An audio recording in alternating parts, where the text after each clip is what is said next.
good morning, and Assalamualaikum warahmatullahi wabarakatuh. Waalaikumsalam. Mr. Chair, allow me to read the content of my speech.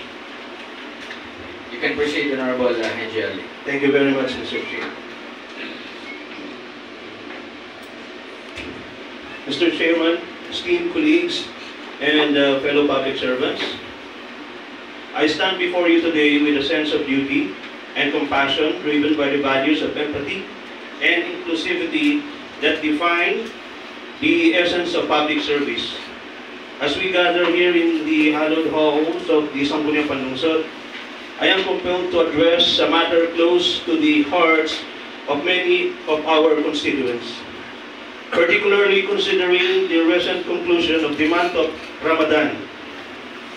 Let us recognize the significance of Ramadan in the lives of our Muslim brothers and sisters. It is time of reflection, prayer, and solidarity, not only within the Muslim community, but also among all of us who strive for compassion and understanding. In our assessment, Mr. Chair, of the needs of our people, we have realized that many of them are suffering from financial constraints, and especially within the onset of Ramadan.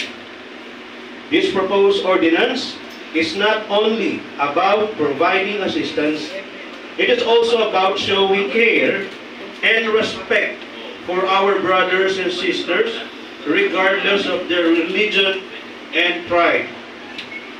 With the proposed Ramadan Handog, we aim to provide rice, subsidy assistance to our indigent residents, ensuring that they have food on their tables every sacred month of Ramadan.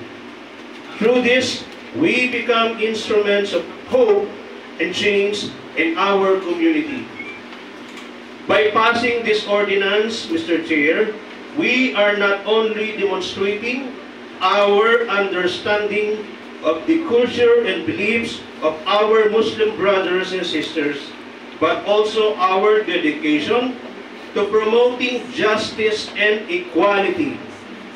Mr. Chairman, my dear colleagues, and my fellow public servants, let us work hand in hand to uplift the lives of our fellow Cotabateños, regardless again of their religion and tribe or background.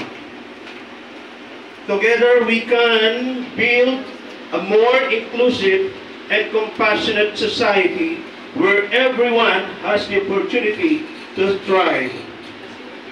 With that manifestation, Mr. Chair, I would like to find a proposed ordinance that seeks to provide rice subsidy assistance to our indigent constituents, and I hope and pray, Mr. Chair, that this proposed ordinance will be part of the other of business for our next session, inshallah.